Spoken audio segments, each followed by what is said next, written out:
Zimbabwe tinokuchingamidzai zvekare kune chimwe chirongwa pano paZim Facebook Secrets and Confessions. Tadzoka zvekare nemamwe mamessages, tadzoka zvekare nemamwe mamessages ruregerero nekunonoka kuposta ndanga ndichimboposta kuapplication yedu, saka mavideos anotora nguva paunenge uchirekodha. Ndosaka ndainge ndava kuposta mavideos mashoma apa mimi muchida maepisodes akawanda, saka ndaposta mamwe matatu already kuapplication munokwanisa kunge matomaona kune vaya vakadownloada. Vasati vadownloada ndiri kukurudzirai kuti munge muchidownloada. Izvezvi ndine messages andisati ndaverenga akabva kuna naHaidi 85 mamessages izvezvi ari kuWhatsApp kwangu, saka vanhu vanozoona sekunge unovhaira usingadi kupindura kana kuvhura mamessages evanhu, but inhau yekuti paunenge uchiita ari mavideos zvinotora nguva, saka tinofanira kuti tinge tichidzokera kuold format yedu yaya yekuti unenge uchingoverenga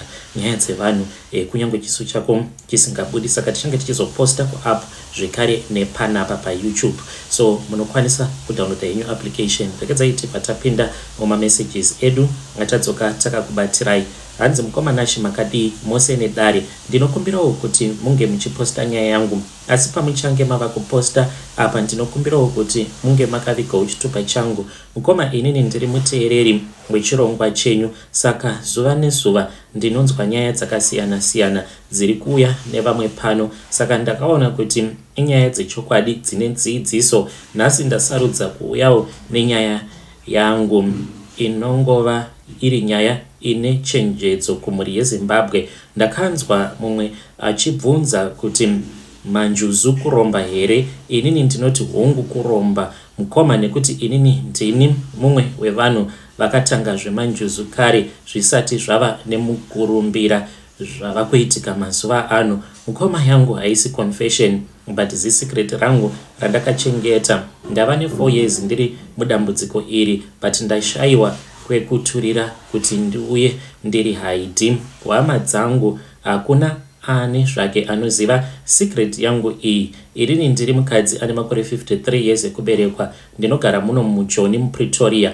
Ndine mwana wangu 1 musikana. Mukomanashi ndichatangira nyaya yangu kubva kumashure, kubva makuriro andakaita kusvika pandiri nhasi uno nezvakaitika kuti ndizosvika pakubata mushonga. Inini ndakakura ndichigara kumusha kwedu kunoku kuGoromonzi kunonzi kwaMajuru. Ndakakura ndichigara nambuya vangu, amai vababa.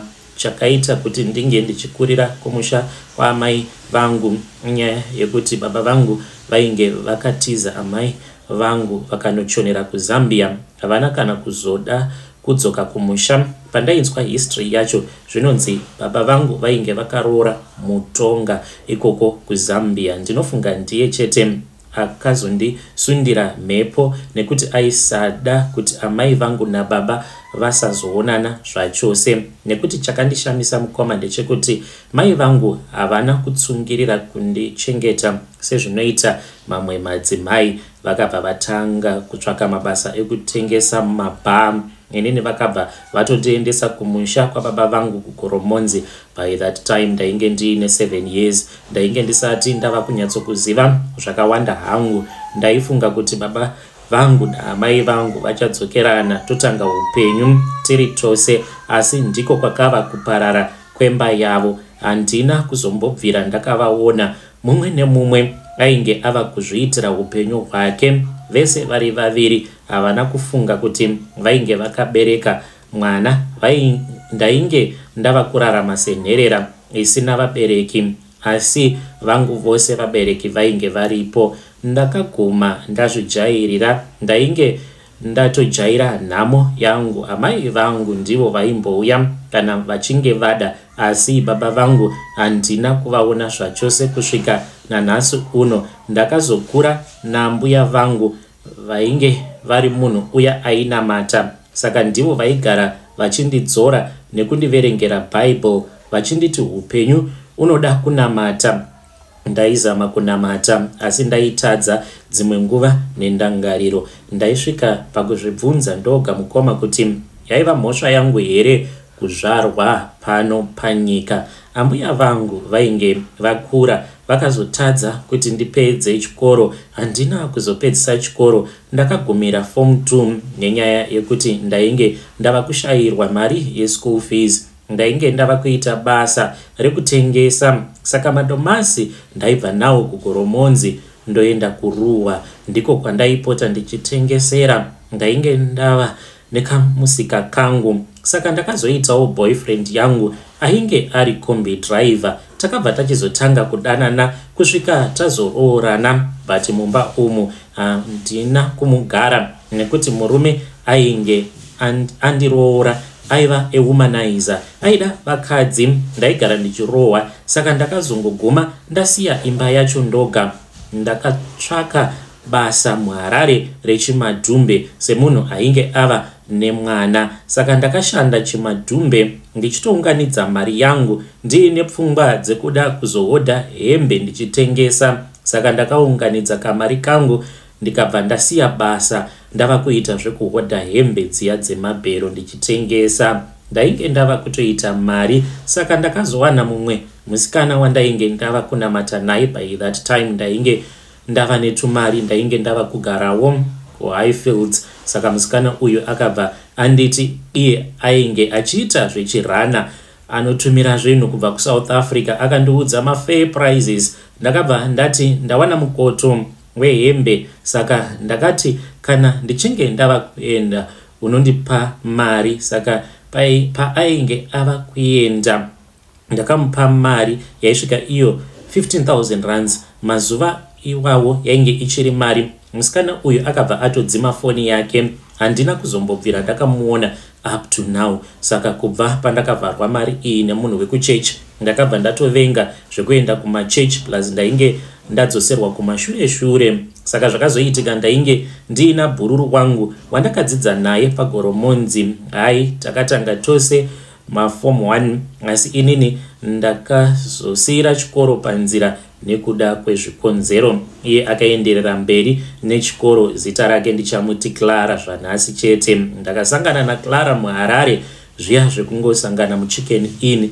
Iye ndiye akandiziva, inini ndainge ndatomushayiwa nekuti ainge aita kusimba plus kutsvuka kuratidza kuti mari yainge yadaira. Saka takakwazisana, takakurukura dzepasi chigare, akandipa nhamba dzake, takazoparadzana hedu, but moyo wangu wainge wava kuita kurwadzwa kuti ana Clara vava kutofamba nemotikari, but vaingonzi mahure. Isusu tainge takazvibata, nekuzvibata kwedu tainge tiri papi. Ndakazotanga kutaura naClara, ainge atova kuSouth Africa. Ndakamuudza nhoroondo youpenyu hwangu nekuti ndainge ndava kuda kuti ange achindinzwira tsitsi. Akanditi kana uchida unouya kuno kuJoni tombogara tose, haushayiwi zvekuita. Akanditumira mari yepassport, ndakatora passport, ndakazosimuka kubva kumusha ndichiuya muno munyika inova iri yavatorwa, ndimo mandiri kugara. Ndiwo mawiro awo andakaita muno muJoni. Munongozivawo mukoma, kana munhu wapinda muJoni unenge watouya kuhondo unotosunga dzisimbe. Pandakasvika kumba, Clara ndakashamisika nekuti ainge atova nemari yakareba, ainge ava kutogara mune imwe estate muJoburg. Ndakambotanga ndichifunga kuti munhu uyu ainge aine murume ane mari, nekuti mhando dzemotikari dzainge dziri pamba paClara wega wainyatsokuona kuti munhu uyu ane mari kwete yekutamba nayo. Saka pandakagara pamba paClara 6 months achindipa mari yekutumira kumusha, asi zvaindirwadza nekuti ndaifunga nhamo yandainge ndakasiya kumusha nekufunga mwana wangu. Apa ndainge ndava kuraramira chikafu, ndakabva ndafunga tsumo yekuti hapana inofurira ivete. Ndakatoona kuti painge poda kushandwa, saka chaindinetsa Clara ainge asingaende kubasa, aingoita zvekungobuda apo neapo, but aigara aine mari. Inini ndaitsvaka basa rekushanda, ndaitorishayiwawo. Ndipo pandakazomuti asikana tiudzeiwo malaini emuno muJoni. Clara akabva aseka zvake akati, imimi ana sister Holly munozvigona here zvamuri kuda kuita? Ndakati as long as zviine mari mukati chete ndinoita. Saka rimwe zuva tainge tambobuda hedu out kumbonodzora pfungwa. Tainge tava kunwira hwahwa. Tichinwira hwahwa hedu, Clara akabva anditi mazuva ano upenyu hwatava kurarama wava kuda munhu akangwarira, nekuti unopedza upenyu hwese uchishandira mahara, nekuti vanhu kunze uku vanogona kukushandisa zvekuti unofa usina kana chaunenge uinacho. Akabva apfuurira mberi nenyaya yake. Ndainge ndateya nzeve ndichida kunzwa secret yekuti ndisimukirewo muupenyu hwangu. Akanditi kana uchida kuita mari nekukasira, inini pane munhu akandibatsira kuti ndisvike pandiri nhasi. Usafunga kuti ndakaromba, hakusi kana kuromba kwandakaita. Inini ndinoita zvemanjuzu, saka tinosanganisa chivanhu zvese nekunamata. Akandiudza mharidzo yekuti ndoga ndakagutsikana nezvemanjuzu. Akanditi iwewe ndikaenda newe kwaambuya wakangobatsirwa chete wobvisirwa mhepo dzakaipa, wega uchaona kuti unenge wava kutorarama upenyu hwako hwakanaka, kaupenyu kako kakanaka, wava kuchengetwa nenjuzu yako nemudzimu yako. Saka ndakabva ndati ndinoda kunoona mbuya vanoita mashura akadaro, nekuti ndainge ndaneta nekufamba apa. Nhamo yaita kuita kunge iri kudaidzwa. Shamwari yangu yakabva yati kana uchida ndinokuperekedza. Takasimuka tikaenda kuNelspruit kuMpumalanga pedyo nebhodha reMozambique. Mainge muri muna 2011. Takaenda kune imwe ng'anga iyi yechikadzi. Ng'anga iyi yakatanga kundiprofita sekunge munhu anondiziva. Yakandiudza kuti ndine shavi renjuzu riri pandiri, saka rinoda kusimbisiwa chete kuti ndiite mari. Ndakabva ndanzi tenga mawaini nemahunters nemabiscuits nemasweets netswanda. Ndainge ndisina mari, ndakatotengerwa neshamwari yangu ndichinzi ndiri kuitirwa munamato. Saka vakabva vanditi shavi iri rinoda kunosimbisiwa kumvura. Takaenda kurwizi rweikoko. Tainge tiine zvinhu zvedu zvainge zviri mutswanda. Katswanda aka kainge kaine zvinhu izvo zvatainge tatenga. Karwizi katainge taenda kainge kari karwizi kadiki diki kainge kasingayerere mvura yakawanda. Ndimo mandakanzi enda unogeza chiso chako nemaoko nemakumbo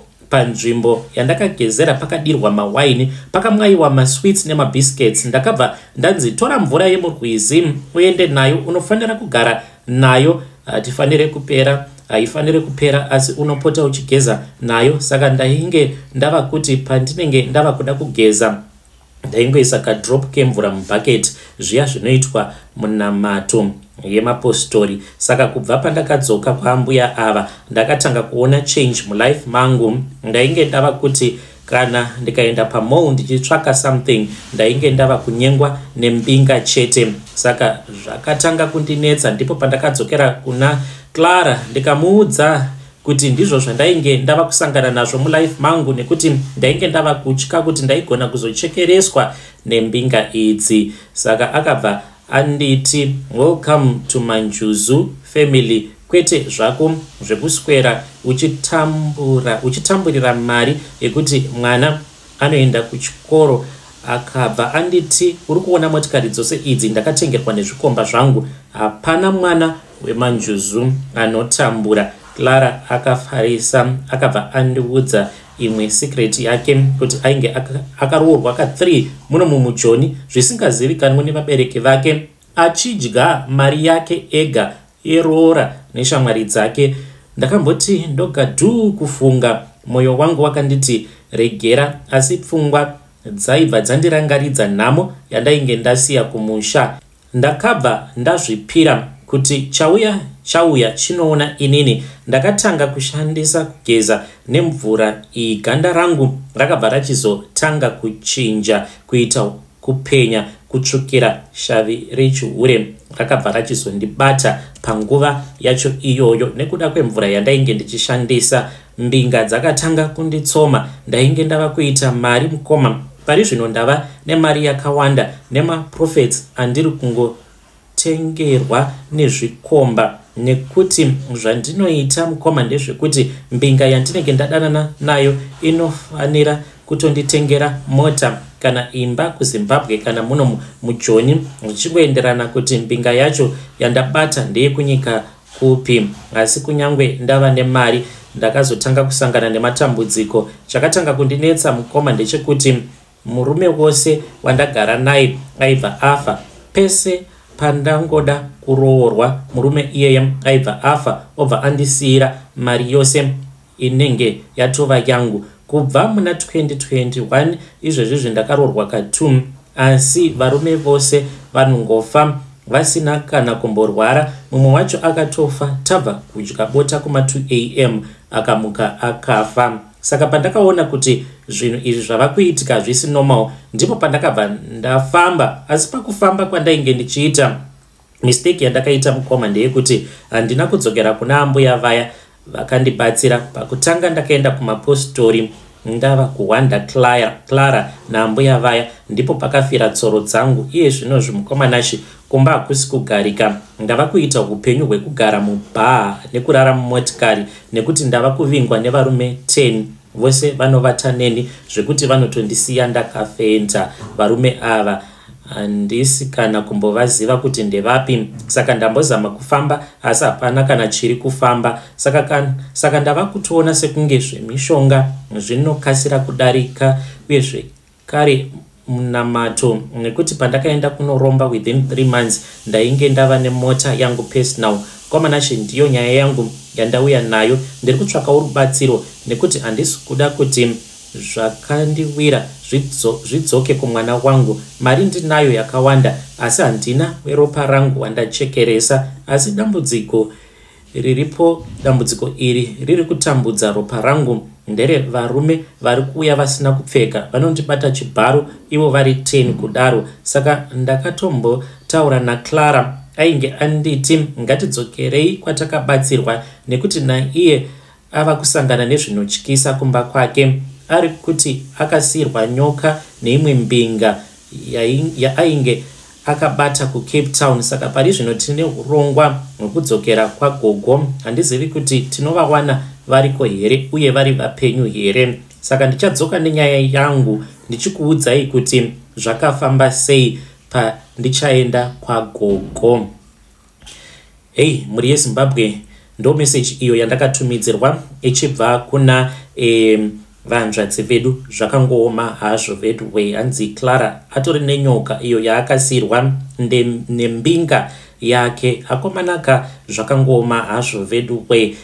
Ngatizamei kuti tinge tichitaura navo vanzvadzi vedu ava mucomment section. Ipapa ndiri kutovanyorera kuti vange vachizodzoka nepati 2 yenyaya yavo. Ndavasendera message. Regedzai tibva taenda pane imwe nyaya iyo yandakatumidzirwa ichibva kuna Haidi. Hanzi makadi zvenyu mukoma, ndinokumbirawo kuti muke muchindiposterawo nyaya yangu makavikawo chitupa changu. Ininiwo mukoma ndiri murume uye zvekare ndinongoitawo zvekuvaka. Akomanaka pane imwe nyaya iyo irimo mumhuri. Saka pane imwe brother yangu uyo akaponda mukadzi, but izvi zvakaitika patainge tichiri vana vadiki. Ndainge ndichitori grade 7 pazvakaitika zvinhu izvi. Takangonzwa zvichinzi mukoma wangu uyo ainge ari musoja, ainge achigara kuBulawayo, akanorora mukadzi wake amai guru vainge vakanaka zvisingaite. Saka amai guru ivo vakazotanga kupinza maboyfriends pose pavanenge vasipo mukoma vakazviziva, vakavabaya nebanga vakafa. Saka mukoma ivo vakabva vachizotiza vakazobatwa zvavo. Saka iko zvinhu zvava kutongozivikanwa. It is now an open secret yemumhuri kuti mune mweya wengozi. Kune kwandakaenda nemukadzi wangu, saka handizivi kuti zvandakaudzwa nemukadzi zvinoita here. Mukadzi ari kuti zvakangofanana izvi, tagara tinotambudzika 1. Takaudzwa kuti zvinoita kuti tinge tichishandisa mweya wamai guru kuti tinge tichiita mari. Iniwo basa rangu hanzi rinokwanisa kutoenda kumberi kana tikataura nemhepo yavo. Nhai zvinoita here kuti unge uchitaura nemhepo yemufi uyo akaurawa nehama yako, vamwe vedzinza rako vasingazvizivi, obva aita sechikwambo chako. Ndo zvandakaudzwa neumwe uyo ari kutibatsira. Please, I need urgent help. muri Zimbabwe ndo message iyo yandakatumidzirwa ichibva kuna mukoma vedu. Yo zvakangoma hazvo vedu we, ngatizamei kuti tinge tichitaura navo mu comment section. Mukoma vedu ava zvamava kutoita ndo kutoromba kwacho ikoko. Zvekare pane mamwe ma comments awo akanyorwa nevadiwa vateereri. Pane imwe comment iyo yandasangana nayo yakanyorwa navanhuzvadzi vedu vakanzi @Rutendo Chanzenza. Hanzi mukomana achikwangu mavideos haasi kuvhura kuapplication yacho iri kuti failed. Munokwanisa kuuya kuinbox kwangu monditumidzira ma screenshots ndione kuti what is going on. Kuno kuti ndine phone yandinoshandisa saka ndinotoita ndichitocheka ndichiona kuti zvese zviripo here, but kana kuine vari kusangana nema errors iwawo, you can also come to my inbox and tell me. And pane imwe message zvekare iyo comment yakaiswa nomwe mudiwa muteereri @123 supplies shed. I want to be a moderator one day because vanorombesa avo they will all pretend to be healers. Ichokwadi imwe message yandakazotodeleta nezuro yamukoma vaya avo vari kuti ivo hanzi vari kumabvuku vachiti hanzi ndinoita zvokurombesa. Manje hazviite kuti tinge tichiti apa tiri kuexposa vanhu vakaromba at the same time topromota futi vanhu vanorombesa, hazvizoiti. Regedzai tibva taenda panyedu inotevera. Nyedu inotevera yakamera sekudai so. Hanzi mukomana chimakadii zvenyu, ndinokumbirawo kuti muke muchindiposterawo nyaya yangu makavikawo chitupa changu. Ininiwo ndinoda kureururawo basa randainge ndichiita ndisati ndauya kunoku kumhiri kwemakungwa. Ndakauya kunoku kumhiri kwemakungwa nyika handichatauri zvangu, but ndainge ndichimboshanda pane chimwe chipatara chiri muHarare chitori nemukurumbira chinozivikanwa nemunhu wose, but ndainge ndichishanda kumoshwari. Saka ndakatanga kushanda pachipatara apa kubva mugore ra1999 ndikazobva muZimbabwe. Ndichangoti ndakazobuda muZimbabwe muri mugore ra2007. Zvino paya pazvainge zvaoma, saka taingonzwa zvichinzi kana ukangozvibvarura hembe ukakwira ndege ukaenda kumhiri kwemakungwa ukasvika uchiti uri kushungurudzwa kunyika yako, vanongokugamuchira semupoteri. Ndo mawiro awo atakaita kuno. Ndainge ndisina bhutsu mundege uye zvekare ndiine hembe dzainge dzakabvarurwa ndichita sekunge ndainge ndarohwa, asi ndisina zvangu. Kutsvaka kakurarama nhai mukoma, nyika yako asi inyika yako. Zvinorwadza hazvo kurarama uri kure nenyika yako, asi zvichanaka chete. Asi nyaya yandiunza pano mukomanashi inyaya iyo yatainge tichiita apo pandainge ndichiri kuZimbabwe. Nerimwe zuva takatoti titori kubhawa, tainge tiri pamashops ePazindoga. Pazindoga pachiri kunzi Pazindoga. Saka painge paine bhawa rimwe rekanzuru rainge riripo. Vazhinji amushuwa kuti vachiri kurirangarira bhawa iroro hameno kana richiripo. Ndipo patainwa zvedu. Saka ndakati ndakagara nomumwe bhururu kwangu uyo ainge ari garden boy zvekare muWaterfalls imomo, akabva achizondiudza kuti ainge akataura nomumwe murume uyo ainge achigara panext door. Murume uyo ainge ari wekuZambia. Basa raainge achiita rainge riri rekutenga nekutengesa chibage. Paitouya magonyeti pamba pake murume iyeye. Saka akandiudza kuti ainge akaudzwa nemurume iyeye kuti ainge achida kuti ange achizomutsvakira vanhu avo vanoshanda mumamoshwari. Ndokusaka ainge achitaura neni. Ndikati ari kudeiko kubva kune vanhu vanoshanda kumamoshwari? Akabva ati handizivi. Akabva ati ainge achida kundipa $500. Apa yainge iri mari aya madhola $10 edu ekudhara, because makore acho iwawo kutobata $100 yainge iri mari inotyisa kokuzoti $500 $10. Saka ndakazoenda ndikanomuona murume wacho iyeye. Ndokubva tatanga kutaura. I still remember kuti tainge takatogara muBenz. Ainge aine imwe Benz yake yainge yakaita green. Saka takagaramo muBenz muya. Akabva andiudza kuti ainge achida mabody parts evanhukadzi. Ndikati mabody parts munenge muchida kumaita sei? Akabva ati iwe handiti uri kuda mari here?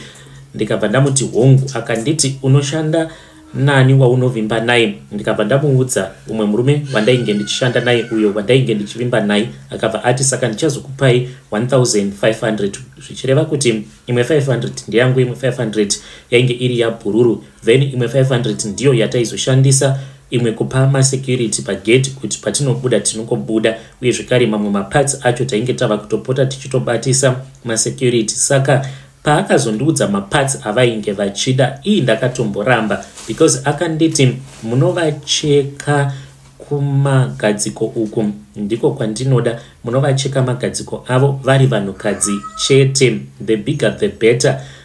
Mukoma ndakashamisika, ndo zvaainge achida, but nekuda kwekuti ndainge ndichida mari because ipapo ndainge ndava kutocalculata kuti kana ndikakwanisa kucheka zvituna zvangu kana 10 inenge yatova 5000, ndiko kuzotenga kwandakazoitawo imba muHarare kuburikidza nekucheka kwandainge ndichiita zvituna vanenge vari vakadzi ndichizvicheka magadziko. Taitoisa mupaper bag tobva tachizoenda tobva tanomupa. Asi zuva rekutanga randakazviita zvinhu izvi handina kuzviita ndine zvivindi, ndainge ndichitobvunda ndichitotya. Mukadzi uyu takamushandura tikamuradzika nedumbu, tainge tiine mapanga edu atainge takatenga, ndokubva tatanga kucheka tikacheka tikaisa muchipepa bag, ndokubva taisa mubhegi. Saka nasecurity tainge takatotaurirana. Security uyu ainge ari munhu wekumaraini ekwedu, saka akabvuma akabva ati aiwa mari yacho munokopa inini. Saka akazouya akabva achizotora bhegi riya riya takangopfuurawo tichingotora bhegi. Saka iye ainge asingadi kuti vamwe vange vachizviziva, akazototenga rori kuburikidza nemari idzo dzatainge tichimupa kucheka kwatainge tichiita magadziko evanhukadzi. Taiti kana tikaona mukadzi anenge ari